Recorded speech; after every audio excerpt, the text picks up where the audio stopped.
ప్రపంచానికి యోగాను పరిచయం చేసింది భారత్ అని శాప్ చైర్మన్ రవి నాయుడు తెలిపారు. వివేకానంద జయంతి వేడుకలో భాగంగా తిరుపతిలోని తారక రామ మైదానంలో సుమారు 7,000 మంది విద్యార్థులతో సామూహిక సూర్య నమస్కార కార్యక్రమం నిర్వహించారు. కార్యక్రమానికి Ramyananda Bharati Swami, SVU VC, vedic varsity VC, సంస్కృత వర్సిటీ వీసీ తదితరులు పాల్గొన్నారు.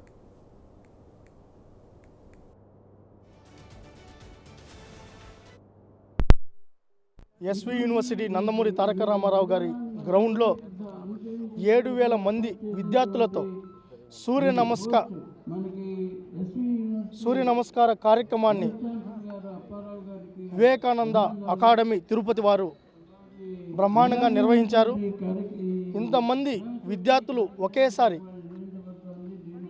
వాళ్ళ ఆసనాలతో సూర్యుని నమస్కారం చేసుకోవడం, యోగా యొక్క ఆవశ్యకతను, ఆధ్యాత్మిక చింతనను, విద్యార్థులు యోగా ద్వారా వాళ్ళ మానసిక శారీరక ఉల్లాసాన్ని ఎలా పెంపొందించుకోవచ్చో,